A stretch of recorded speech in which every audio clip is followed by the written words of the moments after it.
Rahul Gandhi cycle यात्रा करते हैं, साइकिल से संसद पहुंचते हैं, तेल की तख्ती टांगते हैं कि तेल के रेट बढ़ गए हैं, देश का विपक्ष हल्ला करता है। लेकिन आपको बताएं, देश की वित्त मंत्री निर्मला सीतारमण ने जो खुलासा किया है ये बहुत चौंकाने वाला है। यूपीए के कांग्रेस के शासनकाल में 1.44 यानी 1.44 लाख करोड़ रुपए के तेल के बॉन्ड जारी किए गए थे और इस बॉन्ड के जरिए तेल के रेटों को डाउन किया गया था ताकि पब्लिक में वो कह सकें कि हमारे राज्य में तेल बड़ा सस्ता है।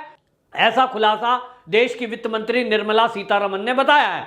और अभी 1.30 लाख करोड़ रुपए बकाया हैं तेल कंपनियों के, यानी 2026 तक इसको हम उतारने में लगेंगे। आज 21 चल रहा है, अभी देखिए 26 यानी 5 साल और लगेंगे।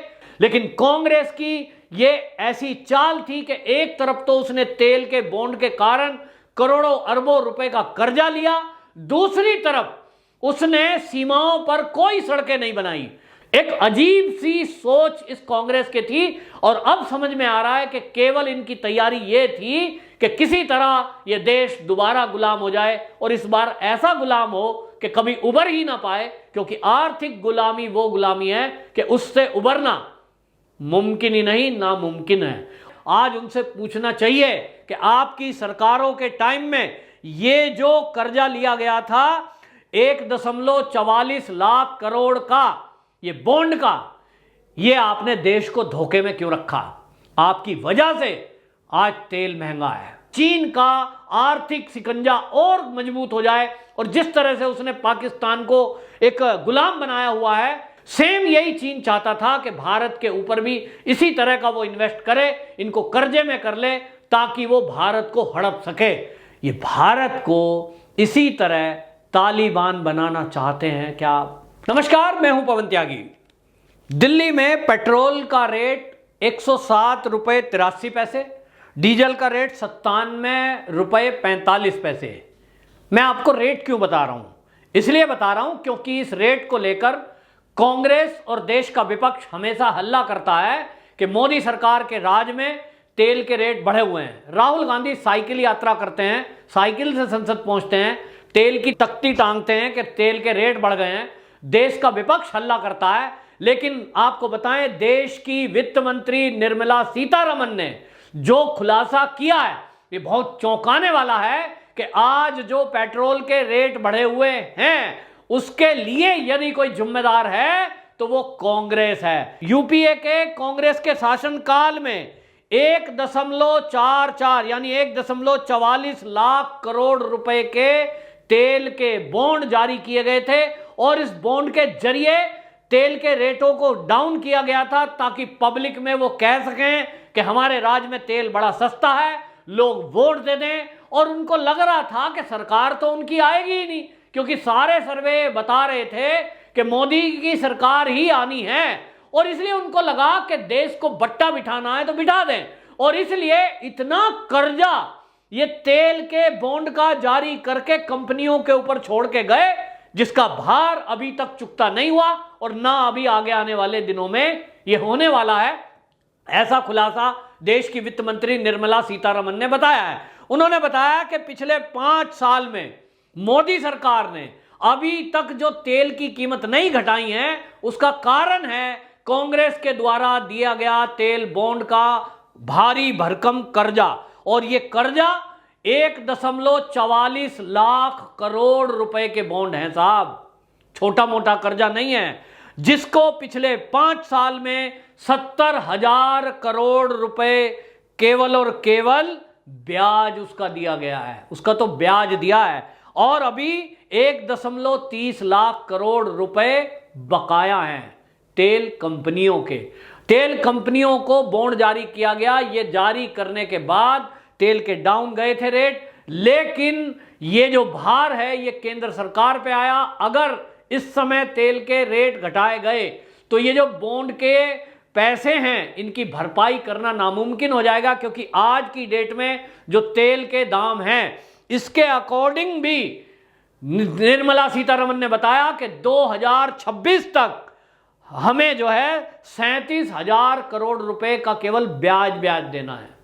यानी 2026 तक इसको हम उतारने में लगेंगे। आज 21 चल रहा है, अभी देखिए 26 यानी 5 साल और लगेंगे, तब जाकर कहीं तेल के जो बॉन्ड का कर्जा है वो निमट पाएगा। यानी तेल के दाम अगले 5 साल में भी अभी डाउन आने के चांस नहीं है। और ये तब है, ये इसलिए है कि देश को तरक्की पर कर ले जाना है, देश में हाईवेज बनाने हैं, देश को फाइटर प्लेन चाहिए क्योंकि देश का दुश्मन सर पे बैठा है। लेकिन कांग्रेस की ये ऐसी चाल थी कि एक तरफ तो उसने तेल के बॉन्ड के कारण करोड़ों अरबों रुपए का कर्जा लिया, दूसरी तरफ उसने सीमाओं पर कोई सड़कें नहीं बनाई, सेनाओं को कोई साजो सामान नहीं दिया, कोई फाइटर प्लेन का सौदा पिछले 20 साल में कांग्रेस शासन ने नहीं किया। क्या योजना थी उनकी? योजना क्या इस तरह की थी कि भारत को बिल्कुल कर्जे में डुबा दो। भारत के अंदर चीन की कंपनियों को स्थापित किया जा रहा था, चीन से बाकायदा सुई से लेकर जहाज तक सब मंगाने की बात चल रही थी, उनको सारे ठेके दिए जा रहे थे, चाहे वो रेल मार्ग हो चाहे सड़क मार्ग हो, जो देखो चाइनीज कंपनी को ठेके दिए जा रहे थे। जिसको लेकर आपको बताएं, आरएसएस के जो प्रमुख हैं मोहन भागवत, उन्होंने बाकायदा 15 अगस्त के दिन ध्वजारोहण के बाद उद्बोधन करते हुए कहा देश को कि अगर हमें चीन के कब्जे से आजादी चाहिए, चीन के चंगुल से मुक्ति चाहिए, तो हमें चीन से आयात करने वाले सामानों से मुक्त होना पड़ेगा, आत्मनिर्भर बनना पड़ेगा। जब तक हम चीन के ऊपर निर्भर हैं तब तक चीन के शिकंजे से नहीं छूट सकते। ये बात उन्होंने किस लिए बोली? इसलिए बोली कि चीन ने आर्थिक गुलाम बनाने के प्रयास शुरू किए थे, क्योंकि उनको पता था कि 1947 में जो अंग्रेज छोड़ करके भारत गए हैं वो जबरदस्ती बंदूक के बल पर यहां कोई शासन नहीं कर सकता। चाहे वो मुगल थे, उनको भी मार भगाया गया, अंग्रेज आए, उनको भी मार भगाया गया। ये तय है कि भारत के अंदर जो देशभक्त हैं उनके कारण देश के दुश्मनों को यहां टिकने नहीं दिया जाएगा। और इसलिए इस बार देश के दुश्मनों ने नई चाल चली और उन्होंने सोचा कि यदि इस देश को आर्थिक गुलाम बना दिया जाए तो निश्चित रूप से फिर यहां स्थायी रूप से हम अपना कर्जा कर सकते हैं। और इसलिए फ्री फ्री फ्री ये बांटने के लिए कुछ सरकारों को कहा गया, फ्री बिजली, फ्री पानी, फ्री सामान ले लो और सरकार बनवा दो। और सरकार किसकी बनाओ? जो चीन के बारे में चू ना करे। और चीन के बारे में चू ना करने वाली कांग्रेस ये हमेशा चीन को लाभ पहुंचाने के लिए ना तो बॉर्डर एरिया में कोई सड़कें बनाई, ना इंफ्रास्ट्रक्चर कोई खड़ा किया, सेना को कोई सामान ला के नहीं दिया। और तो और उनके जो रक्षा मंत्री थे कांग्रेस के टाइम में, वो ये बयान दे रहे थे कि हमने बॉर्डर पे इसलिए सड़कें नहीं बनाई क्योंकि चीन की सेना ना आ जाए।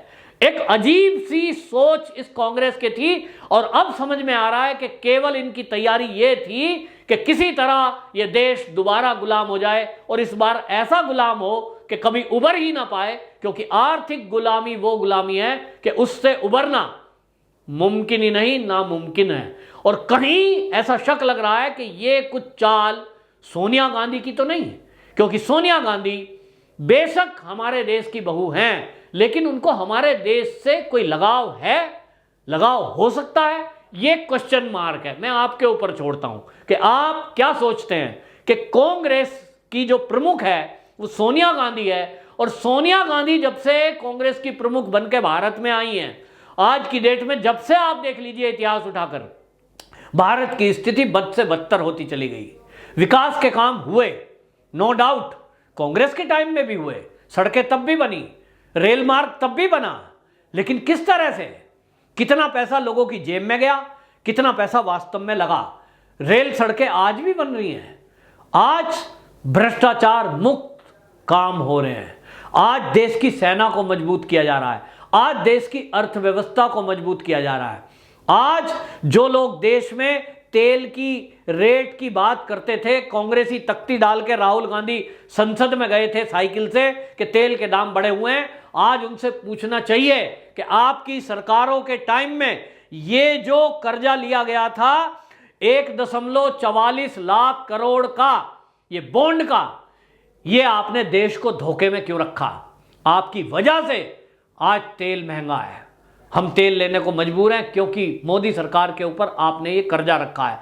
यदि मोदी सरकार एक मुश्त इस कर्जे को निपटा दे तो ये जो कोरोना काल आया है, इस कोरोना काल के पीछे भी चीन बताया जा रहा है कि कोरोना की वजह से फ्री वैक्सीन, फ्री दवाइयां और किस तरह की अफरा तफरी, उद्योग धंधे बंद, यानी पूरी एक सोची समझी रणनीति, एक षड्यंत्र चीन की तरफ से रचा गया कि एक तरफ से तो भारत को कर्जे में डुबा दो, ये काम कांग्रेस ने कर दिया, दूसरी तरफ सेना के पास कोई फाइटर प्लेन नहीं, कोई हथियार नहीं, कोई इंफ्रास्ट्रक्चर नहीं, और तीसरी तरफ उसने कोरोना की मार मारी जिससे कि यहां के उद्योग धंधे बंद हो जाए और पीपीई किट, मास्क, वैक्सीन सबके ऊपर भारत चीन के ऊपर निर्भर हो जाए ताकि चीन का आर्थिक शिकंजा और मजबूत हो जाए। और जिस तरह से उसने पाकिस्तान को एक गुलाम बनाया हुआ है कि उसका टोटल एसेट्स जितने हैं उसका 5 गुना लोन उसने पाकिस्तान को दिया हुआ है, सेम यही चीन चाहता था कि भारत के ऊपर भी इसी तरह का वो इन्वेस्ट करे, इनको कर्जे में कर ले ताकि वो भारत को हड़प सके। लेकिन ये तो मोदी सरकार आ गई और मोदी जी के आने के बाद मोदी जी ने घोषणा कर दी कि हम तो $5 ट्रिलियन इकोनॉमी बनेंगे और इसके लिए भारत के लोगों को थोड़ा धैर्य रखना होगा, आत्मनिर्भर भारत बनना होगा। और आत्मनिर्भर भारत बनने की तरफ भारत सरकार यानी मोदी सरकार जब चली तो चीन और कांग्रेस को मिर्ची लगी और झटका लगा, और यही नहीं चाहते ये कि भारत आत्मनिर्भर बने।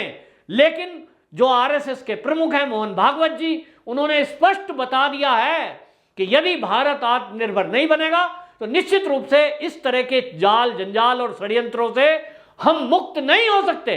और इसलिए जो आज तेल की कीमतों की बात कर रहे हैं उनको मैं एक बात और कहना चाहता हूं कि अभी तालिबान का आपने देखा है, अफगानिस्तान में तालिबानियों ने क्या हासिल किया है, एक आतंकवादी संगठन किस तरह से वहां अभी कुछ साल पहले तक मात्र ये जिहादी मानसिकता के लोग 3-4% थे, लेकिन आज की डेट में वो इतने हावी हो गए हैं कि वो सत्ता पे काबिज हैं।